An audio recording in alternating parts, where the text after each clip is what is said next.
Move! Do not touch me. Ma'am! Did she just hit her? She came at me. I reached for my phone. We all saw it. Get her off this plane. My ticket says 1A. I don't care. Please lower your voice. Check the pass. Security. Her seat is valid. Stay out of this. Ma'am, stand up. Check my boarding pass. She threatened me. Who touched whom first? There was an altercation. That is not an answer. We'll discuss it outside. Watch the video first. Who saw what happened? I didn't see everything. Please don't involve me. Someone recorded it. No one recorded anything. Look at me. We need the aisle clear. Stand up now. One call, speaker only. Connect me to federal oversight. State my full name. Too late. What did she say? No, that name is in the sealed review. It's a bluff. Be quiet. Identity confirmed. Preserve every cabin recording. And this call. Airport cameras, radio logs, passenger files. You cannot order that. Preservation. Release the sealed file. You can't. Authorization confirmed. What file? Who exactly are you? Someone you should have verified. The senator needs to know. He will. The slap cracked through the first-class cabin so sharply that every conversation died. The senator's daughter stood over the black woman in seat 1A, demanding security remove the problem before takeoff. Why did the crew obey her without checking the boarding pass? Why did dozens of passengers lower their eyes when the woman quietly pressed a hand to her cheek? And why, when she was finally allowed one phone call, did a campaign aide turn pale at the name she gave? She never raised her voice. She only said, "Preserve every recording and release the sealed file." By sunrise, the senator's smiling billboards meant nothing. Stay until the end to see what that call uncovered. Ashford International, Gate C14, Flight 728, October 21st. Naomi Ellis held the phone flat against the metal table. The room smelled of burnt coffee. A green light blinked beneath her fingers. "State your request," said the woman on the line.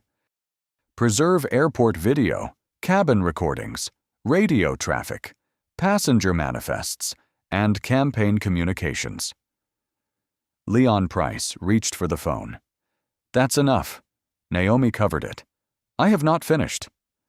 Across the room, 26-year-old Caleb Moore stopped pretending to read his messages. His campaign badge hung crooked. The voice on speaker lowered. "Identify under protocol." Naomi gave her full name, then said, "White ribbon." Caleb's thumb slipped on his screen. Leon frowned. "What does that mean?" "Nothing gets erased." Beyond the glass, luggage wheels rattled over tile. Caleb typed with both hands. "Sloan, call me now." No answer. Elena Ruiz returned to the line. "Naomi, confirm custody." "My phone was taken for 11 minutes. My carry-on remains on the aircraft. My credential is on the table, face down." Leon glanced at the leather folder. "You presented something unofficial." "Turn it over." "I'm conducting this interview." "Then conduct it accurately." The fluorescent tube buzzed. Leon did not move. His radio cracked. "Price, has footage from Sea Concourse been flagged for deletion?" "Negative. Routine passenger dispute." Caleb whispered, "It isn't routine." Leon turned. "Stay out of it." "That name," Caleb said. "I saw it on legal review notices." Naomi looked at him. "Which notices?" The door opened. Troy Bennett, the junior security officer, entered carrying Naomi's phone in a clear pouch. "Sir, operations says we're under a preservation hold." "From whom?" "Federal oversight. They used her case number." For 3 seconds, only the vent clicked. Leon turned the folder over. His jaw tightened. "This doesn't alter what happened on the aircraft." "No," Naomi said. "The recordings will." Caleb's phone vibrated. He checked it, then locked the screen. "Who replied?" Naomi asked. "No one." The lie came out thin. Elena spoke through the phone. "I need the campaign contact's name." Caleb shook his head once. "Caleb Moore," Naomi said. "Junior operations aide." His breath caught. "How do you know me?" "You introduced yourself before security removed me." Leon pushed the phone toward himself. "This call is over." A second radio message cut across him. All units, do not modify, transfer, or delete video from Gate C14 or Flight 728. Full preservation order is active. Outside, 2 officers stopped beside the glass. Caleb sank into the plastic chair. Sloan said it would be handled. What would? Troy asked. Caleb stared at the green light pulsing between Naomi's fingers. Elena's voice sharpened. We found a sealed filing tied to the Veil campaign. Release was scheduled for midnight. Naomi's gold watch read 8:47 p.m. She folded one hand over it. Send nothing yet. Preserve first. Leon swallowed. Why midnight? Naomi looked toward the dark window, where her reflection waited. Because 12 hours ago, she said, I was still trying to make my daughter's ceremony. At 5:42 a.m., Naomi pressed the iron over her navy jacket as steam blurred the kitchen window. Beside a half-finished coffee lay a white ceremonial ribbon and a sealed envelope browned at the corners. Her phone rang. You're awake, Imani said. You called at dawn. I called to verify the witness. The witness owns an alarm clock. And a ticket? In my bag. And the ribbon? Also in my bag. It's still on the table. Naomi stopped. How do you know? You always say also when you haven't moved. The kettle clicked off. Naomi folded the ribbon carefully. Beneath it was the envelope Marcus had written before illness weakened his hands. For 3 years, she had kept it sealed because the front said, for Imani, when she earns the right to wear white. Don't bring work, Imani said. I'm bringing a phone. That is not the same answer. Naomi slid the envelope into her worn carry-on. No files, no meetings, no disappearing into hallways. You promised that at graduation. I remember. You missed the photograph. Today, I'll be in the front row before they open the doors, Naomi said. Center aisle? Center aisle. By 6:18, Naomi had buttoned her cream blouse and fastened her gold watch. A message appeared from Elena Ruiz. Need 10 minutes before boarding. Sealed review moved up. Naomi read it, then turned the phone face down. In the hallway, wet concrete mixed with cinnamon toast. She locked the apartment and heard Imani through her earbuds. You went quiet. Work. Answer it. No. The elevator arrived with a soft chime. Who are you? Imani said.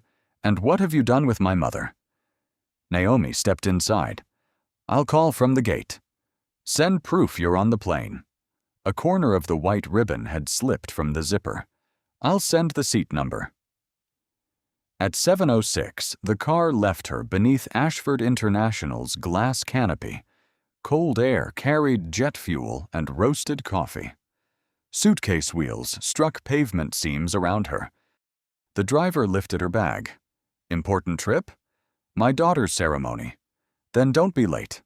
Inside, campaign screens showed Senator Adrian Vail smiling beneath steady leadership. Her phone buzzed. Elena. This cannot wait. Naomi typed, 8 minutes. Then I board. Another message appeared. Imani. White ribbon check. Naomi stopped beside security, opened the carry-on, and photographed the ribbon resting on Marcus's letter. Morning light caught the pale fabric. Imani replied with one heart. Then, save me the seat beside you. Naomi closed the bag and held the zipper. Always, she whispered. At the gate, Elena called before Naomi could sit. The review board moved the release deadline to midnight, Elena said. Vail's campaign is in the sealed section. I know. They may learn your name today. Keep mine out of every email that doesn't require it. You're still taking the flight? Naomi touched the bag. I'm still keeping one promise. The boarding scanner chirped. Beyond the windows, rain slid down the aircraft. Call me when you land, Elena said. Naomi lifted her carry-on and joined the first-class lane. Above her, Gate C14 changed from boarding soon to now boarding. At 7:14 a.m., Sloane Vale crossed the private lounge without removing her ivory coat. Rain streaked the windows, smearing the runway lights. "Tell me those numbers are wrong." Reed Harlan covered his phone. "They're fresh." Senator Adrian Vale sat near the glass, silver hair damp from the walk-in. He smiled for a volunteer's photograph, then dropped the expression when she left. "Down 4 points?" Sloane asked. 3.5, Reed said. "Worse, because it looks real." A coffee machine hissed. Adrian tasted his drink and set it aside. What caused it? The finance story, and the oversight filing moved. Sloane opened the poll. A red line had slipped beneath their opponent's blue one. When? Midnight release window. Adrian looked up. Whose review? Independent counsel. Sealed section. Name? Not confirmed. Then confirm it, Sloane said. Caleb Moore approached with boarding packets. 26 and narrow-shouldered, he held them with both hands. "Your seats are set. The donor in 1B is through security." "And 1A? "Occupied." "By whom?" "Naomi Ellis." The name meant nothing to Sloane. Reed's eyes tightened. "Move her." "The ticket was purchased months ago." "So?" "It isn't part of our block." Adrian buttoned his coat. "Sloane?" "I'm handling it." "You're making it visible." She turned to Caleb. "Offer compensation." "I can ask the airline." "Don't ask. Arrange it." Cold air entered as the lounge door opened. Beyond the rope, suitcase wheels knocked over tile. Sloane watched a black woman in a navy suit walk toward gate C14 with a worn carry-on. "Is that her?" Caleb followed her gaze. "I think so. She doesn't look like first class." Reed's head rose. "Careful." "I said she looks misplaced." "You said enough." Adrian adjusted one cuff. "No scenes. No phones. No surprises." Sloane locked her screen. The falling red line vanished, but its reflection remained across her face. At 7:26, they entered the gate area. A television replayed Adrian's rally speech without sound. His smiling image hovered above passengers who barely glanced up. Jenna Crow, the press secretary, met them at the podium. "Reporters in Chicago will ask about the filing." "We answer about jobs," Adrian said. "And if they ask whether family travel came from campaign funds?" Reed cut in. "They won't have documents by then." Sloane looked at him. "By then." He checked his watch instead of answering. The boarding agent scanned Adrian's pass. A green light flashed. Caleb leaned toward Sloane. "The airline can offer miles and a voucher. They can't force her to move." "Everyone can be moved." "Not without cause." The speaker crackled. Final pre-boarding began. Sloane pressed her thumbnail into her phone case until the plastic clicked. "Then find one." Caleb lowered his voice. "This could become a problem." "It already is." At the jet bridge entrance, Reed caught her elbow. "This is not the morning to prove something." She pulled free. "That is exactly what this morning is for."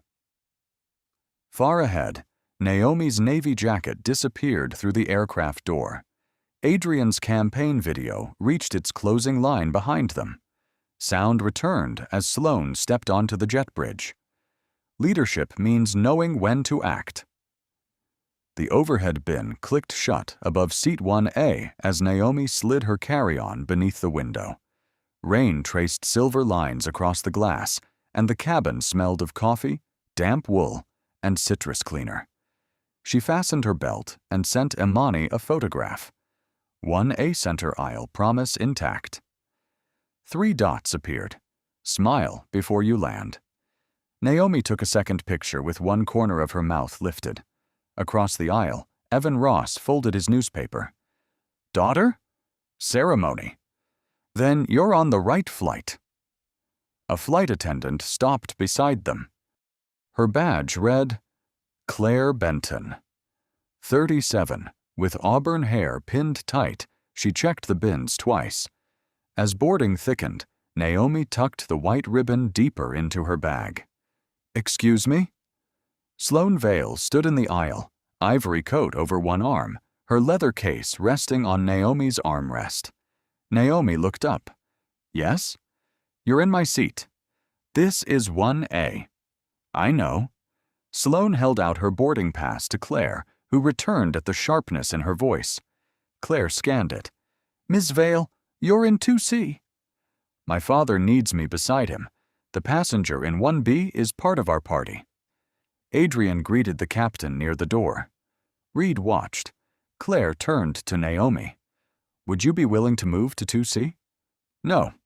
It's also first class. I chose this seat months ago." Sloane's case pressed into the armrest. "You're traveling alone." "That doesn't make my seat available." Claire offered a thin smile. "We're asking for flexibility." Naomi opened her digital pass. Then ask the person requesting the change. Claire held both boarding passes beneath the reading light. Naomi's showed 1A. Sloane's showed 2C. An engine whined outside. Cold air spilled onto Naomi's hands. Claire looked only at Sloane's pass. "Ms. Ellis, sometimes we make accommodations for operational reasons." "What operational reason?" Claire's thumb covered the 2C. Sloane leaned closer. "The reason is that this arrangement matters." "To you," Naomi said. A man in row 2 stopped with his coat raised. Evan lowered his newspaper. Caleb stared at the carpet. Claire returned Naomi's pass, but kept Sloane's. "I can offer a travel voucher. I'm not selling the seat." $500, Sloane said. "No. 1,000. Naomi turned her phone face down. "No." The cabin narrowed around the aisle. A cartwheel squeaked near the galley. Adrian approached. "Sloane, take your assigned seat." "This will take 1 minute." "It already has." Reed murmured, "There are cameras everywhere." Sloane lifted her case but did not move. Claire lowered her voice. "Ms. Ellis, I'm trying to prevent this from becoming unpleasant." Naomi met her eyes. "It became unpleasant when you verified both passes and kept negotiating only with me." Claire tightened her grip on Sloane's ticket. Evan raised his phone, its screen still dark. From the doorway, the boarding agent called. "We need the aisle clear." Sloane looked at Naomi's worn carry-on, then at the navy sleeve beneath the reading light. "You have no idea who you're inconveniencing." Naomi picked up her phone. "I know whose name is printed on 1A."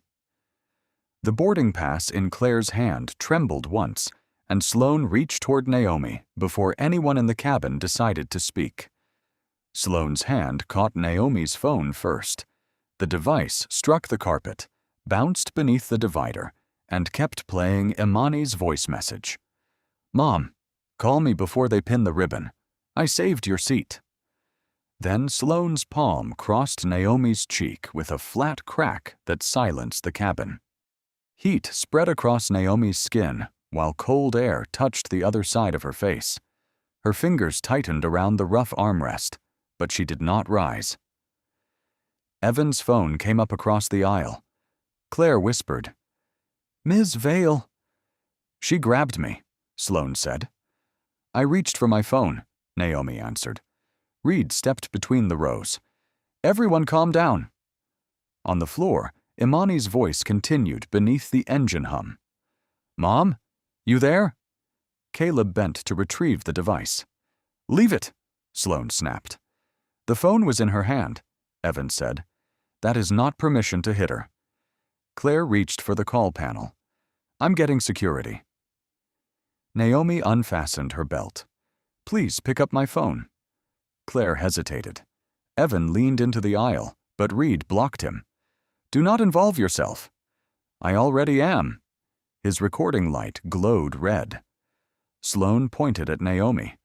She became hostile when I asked for the seat. Ask anyone. A man in row 3 lowered his shade. No one answered. Naomi rose slowly, one hand on the seat back. Claire, you checked both boarding passes. This is no longer about seating. It became something else when you allowed her to stand over me. The cabin door chimed. Leon Price entered with Troy Bennett, rain shining on their jackets. Who is the disruptive passenger? Leon asked. Sloane spoke first. Her. Troy glanced at the phone glowing on the floor. Imani's message ended. The ventilation hiss filled the gap. Claire said, there was an altercation.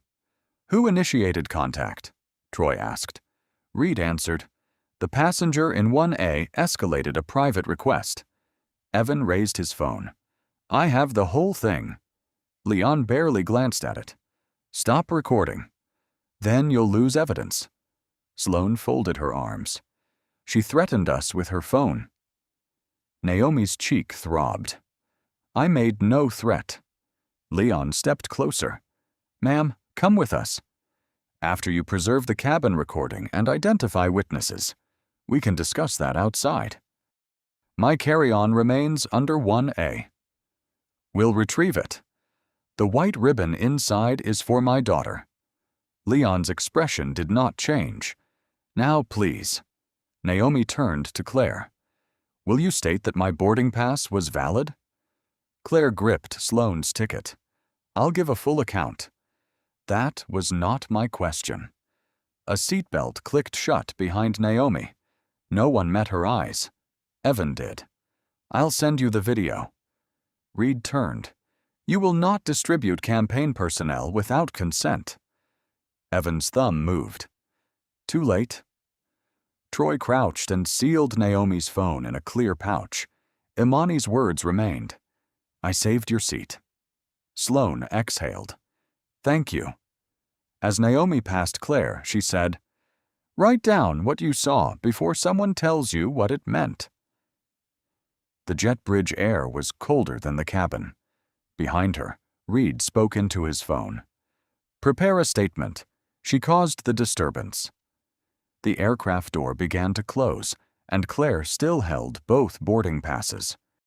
The aircraft door sealed with a padded thud behind Naomi, swallowing the announcement. Cold air crawled through the jet bridge. Rain ticked against the glass, and the floor trembled beneath the engine. Leon walked ahead. Troy followed with Naomi's phone sealed in a clear pouch. My bag is under 1A, Naomi said. It will be brought out. By whom? The crew. I want the name. Leon stopped. You are not directing this. I am documenting custody. Troy glanced at him. She has a point. Leon pushed into the warm concourse, where burnt coffee replaced jet fuel. Through the window, Claire lifted Naomi's carry-on while Reed leaned close. Sloane stayed in the aisle, one hand on her wrist. Evan stood opposite, with his phone raised. Leon's radio crackled. Price, departure wants clearance. Tell them we removed the disruptive passenger. Naomi turned. You have not interviewed anyone. I saw enough. You arrived afterward. Keep walking. A boarding agent asked, Is Ms. Vale all right? She's being assisted. Naomi stopped. What assistance have I been offered? The agent lowered her eyes. Troy shifted the pouch. Sir, we should view the recording. Not here. It could settle this. It could delay the flight. Convenience is not evidence, Naomi said. Leon pointed toward security. Interview room. Inside, Leon indicated a gray chair bolted to the wall. The room was overcooled. The vinyl felt stiff beneath Naomi's fingers. Sit. She stayed standing. Witnesses, Evan Ross, Claire Benton, Caleb Moore, and the passenger in row 3. You can give a statement. I just did. Troy wrote the names down. The door opened. Reed entered and placed a business card on the desk. I represent Senator Vale's campaign. We want this handled quietly. "You should not be here," Naomi said. "He is reporting for the complainant," Leon replied. "Then interview him separately." Reed's voice stayed smooth. Ms. Vale was threatened after a reasonable request. Passengers heard aggressive language. "What words?" Troy asked. She invoked authority and reached for a device. Naomi looked at her phone. "My daughter was speaking on that device." Leon filed Reed's card. "Note that he entered before my statement," Naomi said. Reed's smile thinned. "You are making this harder than necessary." "For whom?" A knock sounded. Claire stood outside, holding the worn carry-on, eyes on the floor. "Was it out of your sight?" Naomi asked. "Only briefly." "Who touched it?" Reed answered. "No one." Naomi kept looking at Claire. "I carried it from the cabin," Claire said. "Was it searched?" "No. Too fast." Leon set the bag behind his desk, beyond Naomi's reach. "Property secured." The engines rose through the wall. The desk vibrated as the aircraft pulled away. Naomi's gold watch read 8:03. Imani's ceremony would begin in less than 2 hours. Troy closed his notebook. "Should I request the cabin video now?" Leon looked at Reed's card, then at Naomi. "We'll decide what needs preserving after we determine whether any violation occurred." Outside, the last blue tail light of Flight 728 slipped behind the rain-streaked window and disappeared. "Open the bag," Naomi said. Leon stayed beside the desk. "We'll inventory it later." "My identification is in the front sleeve." Reed folded his arms. "Here it comes." Troy unzipped the carry-on. The teeth rasped in the cold room. He found the leather folder beneath a scarf and set it on the table. "Open it," Naomi said. Leon flipped the cover. His eyes moved across the seal, her photograph, and the words "Special Counsel." Reed laughed softly. "Anyone can print a credential. It has a verification number." Leon closed the folder and set it face down. "You are not using a title to control this interview. I'm asking you to verify a document. You're asking me to be impressed." Naomi's cheek no longer burned. It felt cold. Troy reached for the folder. "I can call the number." Leon slid it away. "After we establish what happened." Reed checked his watch. "The campaign needs a preliminary finding." "You need nothing from this room," Naomi said. His smile narrowed. "You struck a public figure's daughter." "No one has said that except the people traveling with her." Leon opened a form. "State your name." "You just read it." "For the record." "Naomi Ellis." "Occupation?" She looked at the face-down credential. "Attorney." Reed exhaled. At 8:21, Troy returned Naomi's phone in the clear pouch. "One call," Leon said. "Speaker on." Naomi pressed Imani's name. It rang once, then went to voicemail. "Sweetheart, I'm delayed at Ashford. I'm trying to reach you before—" Leon pointed. "No case details." Naomi ended the message. Again. "No. The ceremony begins at 9. That is not relevant." Troy glanced at the clock. Naomi folded her hands. "It is the only thing here that matters to me." At 8:47, Reed stepped into the corridor. Naomi saw him pacing with one hand over his mouth. Troy lowered his voice. "I can check the credential while he's outside." Leon turned a page. "Follow procedure." "What procedure says we ignore it?" "The one where junior officers stop freelancing." Troy's jaw shifted, but he sat. A notification lit Naomi's phone inside the pouch. Ceremony live now. She watched it fade. At 9:06, Leon pushed the phone across the table. 5 minutes. Naomi opened the live stream. The sound was muted, but rows of white uniforms moved beneath warm auditorium lights. Applause appeared only as hands rising and falling. She found the front row. The center aisle chair was empty. A white ribbon had been tied around its back. Naomi's thumb stopped against the glass. On stage, Imani waited with the other graduates, chin lifted too high. Before her name was called, she turned toward the empty chair. Only once. Naomi lowered the phone. Troy looked away first. Leon cleared his throat. "We can resume when you're ready." "I was ready before you verified nothing." The door opened. Reed returned with a printed statement. "The campaign releases this in 10 minutes, he said. It says Ms. Vale intervened when a passenger became disruptive." Naomi read the first line upside down. She looked at the face-down credential, the sealed pouch, and the white ribbon frozen on the screen. "Give me the phone," she said. Leon reached for it. Naomi did not let go. "Give me the phone," Naomi repeated. Leon kept one hand on the table. "You've had your call. This one is not personal." Reed unfolded the statement.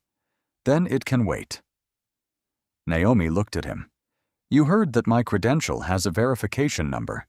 You are distributing a version of events before witnesses have been interviewed." "That is called responding. It is choosing a record before facts exist." The vent rattled overhead. On Naomi's screen, the ceremony continued without sound. Imani crossed the stage while the white ribbon remained tied around the empty chair. Leon reached again. Naomi turned the phone toward him. "Watch 5 seconds." "I am not here to watch family video." "Neither am I." Imani accepted her pin, then faced the audience. Her eyes found the empty seat. The smile lasted less than a breath. Troy's pen stopped. Naomi locked the screen and slid the phone into the pouch herself. "Now call the number on my credential." Reed stepped closer. "False representation of federal authority carries consequences. So does interference with preserved evidence." His expression shifted at the word preserved. At 9:14, Leon dialed the desk phone. He gave Naomi's name, then straightened. "Yes, this is Ashford Security." A pause. "No, she is not free to leave yet." The light hummed. "What office did you say?" Reed folded the statement twice. Leon turned away. "I understand." When he hung up, he stayed standing. Troy asked, "Verified?" Leon placed Naomi's credential face up. "Special counsel to the Independent Campaign Accountability Commission." Reed's paper slipped against his thumb. Naomi said, "That changes your tone. It does not change what happened." A knock sounded. Caleb stood beyond the glass, pale beneath the corridor lights. Jenna Crow was beside him with a tablet. Reed opened the door only wide enough to step through. "What is it?" Jenna lowered her voice, but fragments carried through the glass. "Statement scheduled. Legal wants approval. Airline says no footage." Caleb said, "There is footage." Reed gripped his shoulder. "Not here." Naomi watched Caleb worry the edge of his campaign badge. "Mr. Moore," she called. He looked through the glass. "Were you instructed to arrange seat 1A before boarding?" Jenna froze. Reed shut the door. Leon said, "You cannot question people from custody." "I asked one question." And he did not answer. From the corridor came Reed's low voice. "Delete the thread and send the approved statement." Caleb's face tightened. Troy turned his body camera toward the door. "Turn that off," Leon said. "It's policy during an active interview. This interview is paused. The recording isn't." At 9:19, Jenna's tablet chimed. "It's live." The statement called Naomi an unruly passenger removed after confronting the senator's daughter. Evan's name was absent. So was the valid boarding pass. Caleb looked from the screen to Naomi, then pulled out his phone. Reed said, "What are you doing?" "Nothing." His thumb hovered between delete and export. The elevator bell sounded. 2 airport attorneys stepped out with Martin Cale, the airline's regional director. Before they reached the room, every monitor above gate C14 went black. The black monitors reflected the security room. Martin Cale stopped outside the glass. Why did the gate system drop? An airport attorney checked her tablet. Someone cut the displays. Troy turned to Leon. The cameras? Still recording, Leon said, without conviction. Naomi rose. Confirm that before anyone leaves. Reed blocked the door. You're still being questioned.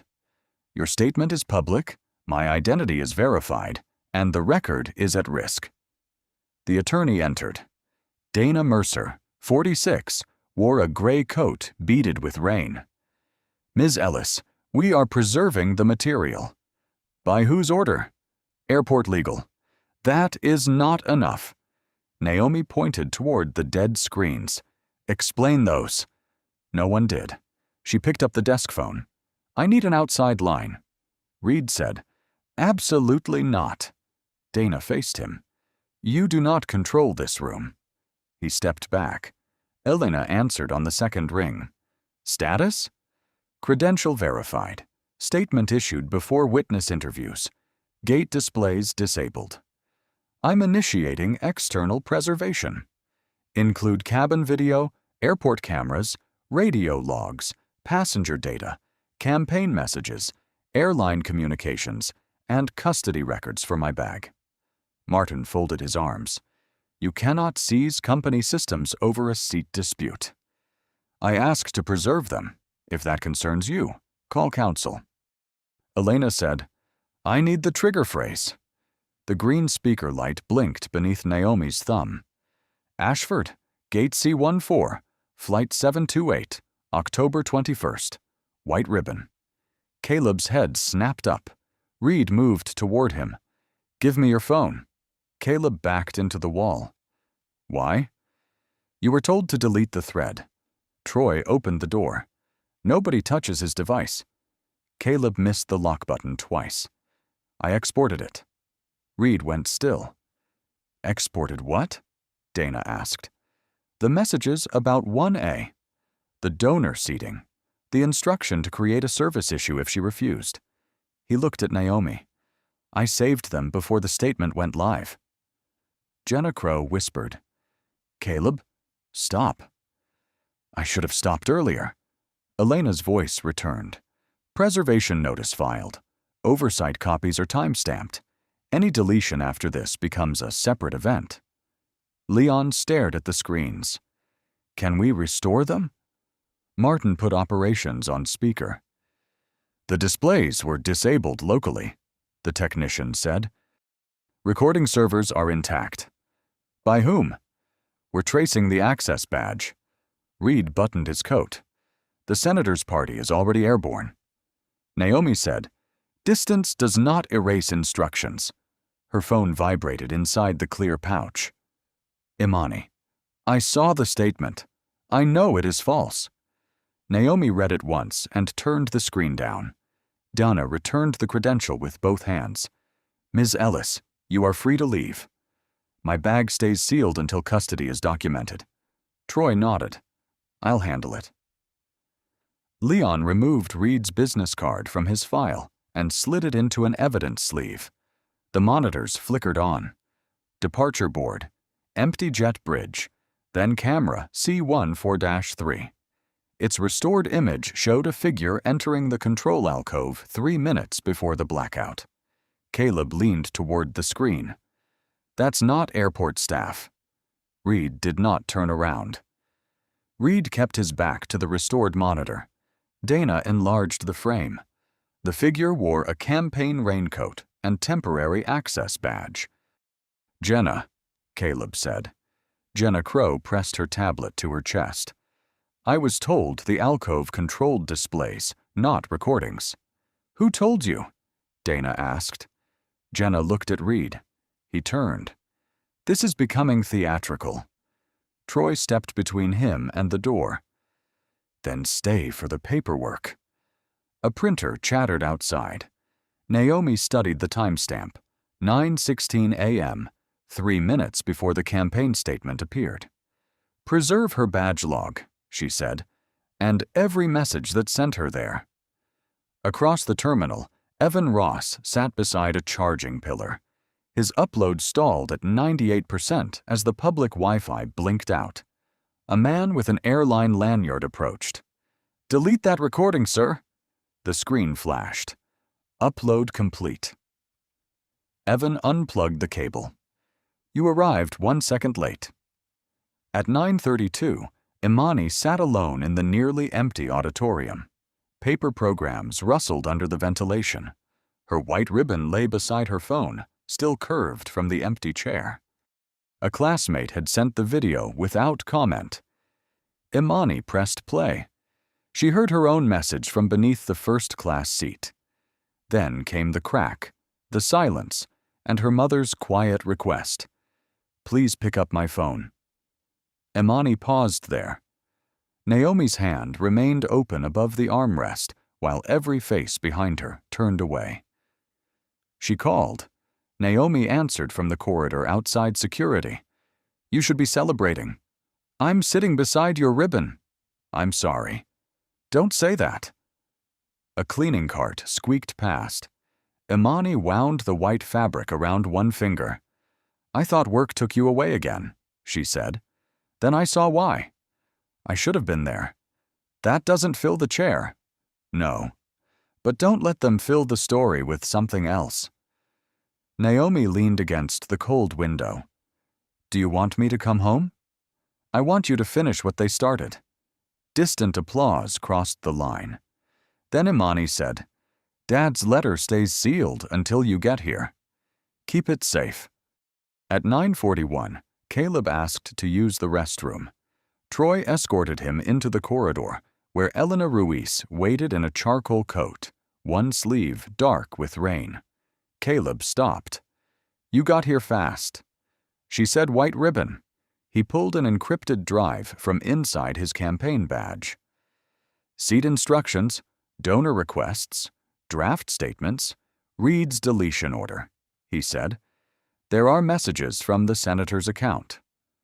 Elena held out an evidence envelope. "Voluntary?" "Yes. People will say you altered it. I exported the full thread with metadata." His fingers would not release the drive. "Let go when you're ready," Elena said. He did. The security room door opened. Claire Benton entered, carrying 2 creased boarding passes. "I need to correct my statement." Naomi looked at the pass marked 1A, then at Claire's thumb over Sloane's seat number. "Start with what you saw." Claire drew breath, but Reed's attorney stepped into the corridor. "No campaign witness answers another question without counsel." Inside Elena's envelope, Caleb's drive clicked against the seal. "No campaign witness answers another question without counsel." The attorney's voice carried down the corridor, but Claire kept the boarding passes pressed to her chest. "I'm not a campaign witness," she said. "I'm the flight attendant who saw both seats." By 11:20 a.m., Dana Mercer had moved everyone into a windowless room beside Airport Legal. The air smelled of toner and stale coffee. A recorder glowed red on the table. At the head sat Margaret Holt, 67, a retired judge with close-cropped white hair who aligned each paper before speaking. "This is a preservation hearing," Holt said. "Not a trial. I want fact before it is polished." Reed's attorney leaned forward. "My clients object." "Your objection has been preserved." Claire sat across from Naomi, rubbing the crease in the 1A pass. Holt asked, "Did Ms. Ellis hold a valid ticket?" "Yes." "Did Ms. Vale?" "For 2C." "Then why was Ms. Ellis asked to move?" Claire swallowed. "I recognized the senator. Our regional director warned us not to create delays around his party." Martin Cale shifted. "That was not an order to displace anyone. You told us to solve issues quietly." "And you chose her?" Claire looked at Naomi. I chose the person I thought had less power. The recorder's red light flashed in Naomi's watch. Troy placed a radio log before Holt. I requested passenger video at 8:06, he said. Supervisor Price declined. Leon's chair creaked. I said later. Troy turned the page. At 8:08, you reported the disruptive passenger removed. At 8:09, you called Ms. Vale, the complainant. Holt looked up. Had you interviewed Ms. Ellis? No. Any witness? No. Seen a recording? Leon worked at his coat button, but his fingers could not free it. No. Elena connected a speaker. Static filled the room, then Leon's voice. We have the problem passenger off the aircraft. The senator's daughter is secure. The clip ended. The ventilation fan kept turning. Who told you which woman was the problem? Holt asked. Leon stared at the table. Reed Harlan pointed her out. Reed's attorney rose. Privileged communication. Sit down, Holt said. Pointing is not legal advice. Claire unfolded the boarding pass. Its crease nearly split Naomi's name. I need to correct my statement, she said. Ms. Ellis never raised her voice. Miss Vale struck her after reaching for the phone. Martin whispered, Claire. She slid the pass toward Holt. I watched the wrong person get escorted away. Caleb lowered his head. Evan Ross placed his phone on the table. My original file, unedited. Upload timestamp included. Holt nodded to Elena. Copy it under supervision. Reed's attorney gathered his papers. This hearing has exceeded its purpose. No, Holt said. Its purpose has become visible. Naomi finally spoke. Preserve the first statements, too. Claire looked at her. Even mine? Especially yours. Reporters' voices leaked through the wall like rain. Donna opened the door for a clerk with a sealed folder. Judge Holt, the commission authorized release of the first campaign exhibits. Reed stopped packing. Holt broke the seal and turned the top page toward the room. Beneath a list of family travel charges was Adrian Vale's approval. Holt held the approval page beneath the recorder's red light. Whose signature? Senator Adrian Vale's digital authorization, Elena said, verified against his treasurer's filings. Reed's attorney rose. A travel approval proves nothing about this morning. Elena opened the folder. 27 charges for family flights, private transport, and hotel security were billed as voter outreach. Martin said, the airline was not involved in campaign accounting. Not then, Naomi said. It became involved when someone asked you to rewrite a passenger removal.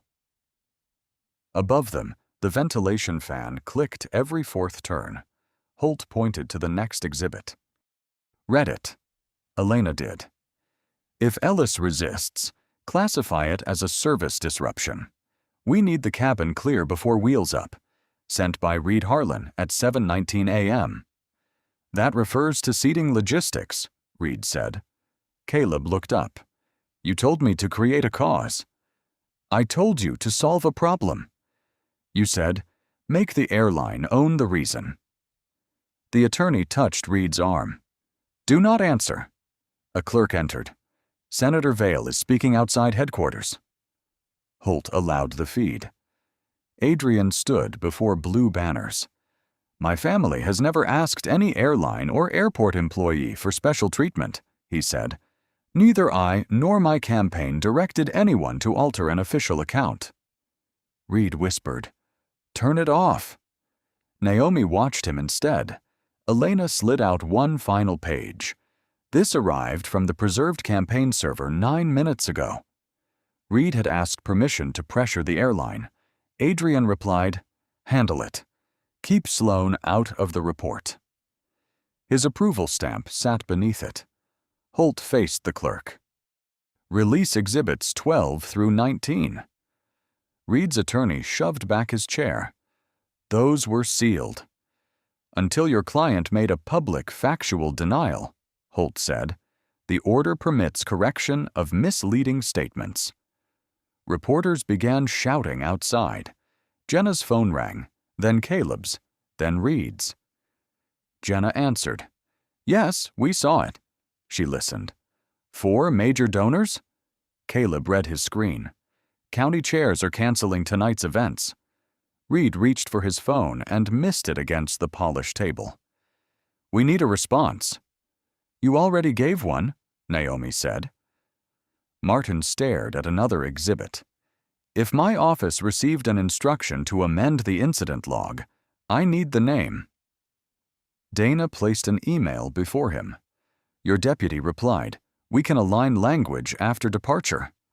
His mouth opened, then closed. Claire pushed the creased boarding pass toward Naomi. I am sorry. Naomi did not take it. Give it to the clerk. At 12:03 p.m., the Commission's public portal updated. Phones vibrated around the table. Through the wall came a reporter's question. Senator, did you approve the instruction? On screen, Adrian stepped away from the microphone. Holt removed her glasses. Ms. Ellis, anything further? The passenger video, original statements, campaign thread, and every revision of the airline report. Ordered. Naomi straightened the pages and closed the folder. No one spoke. For several seconds, only the fan turned overhead, clicking once, then again. Reed's phone stopped ringing. Then Jenna's tablet flashed. Vail's largest backer withdraws support. By 1:17 p.m., campaign headquarters no longer sounded like a campaign. Phones rang unanswered. Volunteers carried boxes past blue banners curling at the corners. Someone unplugged the coffee urn, leaving the bitter smell of scorched grounds. Jenna stood beside the main screen. 3 county chairs are gone. 2 more canceled events. Legal says the senator must speak within the hour. Reed snapped. Then write something usable. The last statement is why we're here. He turned on Caleb. You handed them internal material. I preserved an order to delete evidence. You destroyed years of work. Caleb removed his campaign badge and set it down. I stopped helping you destroy one morning. At 1:42, Adrian Vail entered through the side door, tie loose, face gray beneath the office lights. How bad? Jenna handed him a tablet. He read while reporters shouted beyond the glass doors. Reed said, Call the exhibits incomplete. Say the commission exceeded its authority. Adrian looked up. Did you tell the airline to change the report? I protected the campaign. That was not my question. Reed's jaw tightened. Yes. And Sloan? She was upset. She struck a passenger in front of a cabin. She is your daughter. Adrian lowered the tablet. That answer cost us everything. At 2:05, he stood before a bare wall after staff removed the campaign logo. Camera shutters clicked like dry rain. Effective immediately, I am ending my candidacy, he said. Reed Harlan has been removed, and my campaign will cooperate with all lawful inquiries. A reporter called. Did you approve the instruction to keep your daughter out of the report? His prepared page trembled. Yes. For once, no one spoke over the answer. By evening, Reed's access was revoked, his devices secured, and the obstruction materials referred for separate review. Sloan agreed to appear with counsel regarding the cabin incident and the false statement. Naomi met her in an airport conference room at 6:30. Rain tapped the dark windows. Sloan wore the same ivory suit, but the campaign pin was gone. 2 small holes remained in the lapel. I came to apologize, Sloan said. Naomi placed the creased 1A boarding pass between them. For what? For losing control. That describes your discomfort, not your action. Sloan pressed the empty pinholes. For hitting you. For lying. And? She looked toward the door. For letting them remove you. Who is them? The crew. Security. Reed. Naomi waited. Sloane's voice dropped. And me. The air conditioner clicked off, leaving the room strangely warm. My father's campaign is over, Sloane said. Isn't that enough? No. What else do you want? The names of everyone you expected to stay quiet. Sloane stared at the boarding pass. Claire, Caleb, Evan, Naomi said. The passengers who turned away. My daughter, when your statement called me a threat.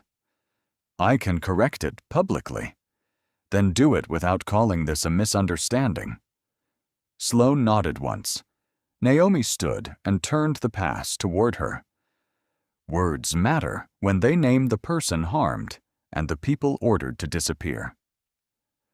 She left Sloane alone beneath the conference light, touching the 2 holes where the campaign pin had been. At 8:10 next morning, Naomi entered Ashford's offices with the creased 1A boarding pass. Rain darkened her coat. Martin Cale had placed a settlement folder on the table. We can cover travel, counseling, and a public apology, he said. The amount is significant. Naomi hung her coat over a chair. Where is the procedure change? This resolves your claim. It resolves my invoice. Dana Mercer slid a draft policy across the table. Automatic video preservation after any removal complaint. Independent verification before a passenger is displaced. And VIP requests? We don't use that term. You use the practice. The room smelled of wet wool and toner. Naomi turned the first page toward him. In bold type it read, Status of a passenger does not replace verification of facts.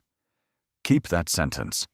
At 10:35, airport security joined them. Leon sat near the wall without his supervisor's bars. Troy placed the radio log before him. We can require 2-person approval before removal, Troy said. 1 officer checks documents. The other interviews a witness. Leon rubbed the paper's edge. That slows departures. By how much? Naomi asked. Minutes. And this took how many hours? His hand stopped. Margaret Holt entered with Dr. Samuel Owens, 58, a transport ethics specialist who squared every document before reading. Owens scanned the draft. Add that campaign staff, donors, elected officials, and corporate representatives cannot direct operational decisions. Martin frowned. That sounds political. It sounds specific, Naomi said. Holt tapped the table. Specific rules survive specific abuses. By afternoon, Claire stood in a training cabin before 30 employees. Bright lights warmed air scented with orange cleaner. She held 2 sample boarding passes. What did I do wrong? A trainee answered. You failed to verify the seat. I verified it. Claire covered the second seat number with her thumb. I failed after verification. I decided 1 passenger would be easier to move. No one shifted. Troy played the clip in which Leon called Naomi the problem passenger before interviewing her. The words filled the mock cabin, then ended. Claire placed the original pass on the empty 1A tray table. This was correct the entire time, she said. My courage was late. At 5:20, the final protocol returned for signatures. It required evidence holds, documented custody, witness checks, and quarterly outside audits. Influence complaints would bypass local management. Martin uncapped his pen. This applies to every passenger, not just cases like yours. That is the point. He signed. Troy followed. Claire signed last, her hand unsteady at the first letter. Naomi added her name beneath the bold sentence, then folded the settlement offer closed. Donna asked, You're declining compensation? I'm postponing that discussion. The rule comes first. Outside, evening light spread across the wet runway. A departure announcement echoed through the glass hall. Troy looked at the protocol. What happens if someone ignores it? Naomi fastened her gold watch. They leave a record. The ink beneath status does not replace facts was still wet when the airport copied the policy to every gate. 6 months later, Naomi arrived 40 minutes early. The hospital auditorium smelled of floor polish, lilies, and coffee. Sunlight crossed the first row. She chose the center aisle seat, set her carry-on beneath her knees, and checked the white ribbon around Marcus's envelope. A volunteer leaned over. Families usually wait in the lobby until 10. My daughter once saved me this seat, Naomi said. I'm keeping it. At 9:52, Imani appeared behind the curtain in a white coat. She spotted Naomi. Her shoulders lowered once before a supervisor called her back into line. Naomi's phone vibrated with Elena's summary. Adrian Vale's campaign had dissolved. Reed Harlan faced a hearing over evidence interference. Sloan had completed court-ordered service, issued a correction, and begun work with a passenger rights clinic. None of it restored the missed ceremony. Naomi locked the screen. When Imani's name was announced, applause filled the room. Naomi stood, but she did not raise her phone. She watched with both hands on the ribbon in her lap. Afterward, Imani found her beside a window overlooking the ambulance entrance. You didn't record it. I was there. That's new. Naomi accepted the paper cup her daughter offered. I'm practicing. Imani touched the envelope. Dad's? Tonight. Before leaving, they stopped at a notice near the elevators. The airport's first quarterly report listed 11 evidence holds, 4 corrected removals, and 3 undocumented VIP seat changes prevented. Troy now worked in compliance training. Claire taught new crews with the original 1A boarding pass. Leon no longer supervised removals, though his testimony helped expose the system he once followed. Imani read the numbers twice. Does that make it worth it? No? Then what does it make? Useful? The elevator chimed.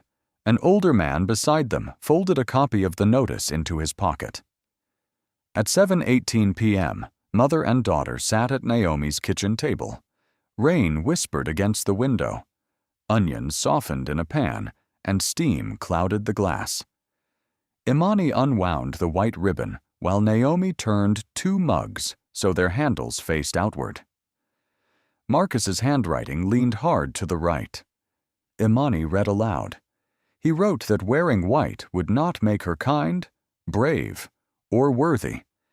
It would remind her that people entered rooms at their weakest, and that power mattered most when no one could force its holder to use it well. Halfway down the page, Imani stopped. He wrote about you. Naomi watched the steam above her tea. Imani continued. Your mother will miss things she cannot forgive herself for. Make her come back anyway. The refrigerator clicked off.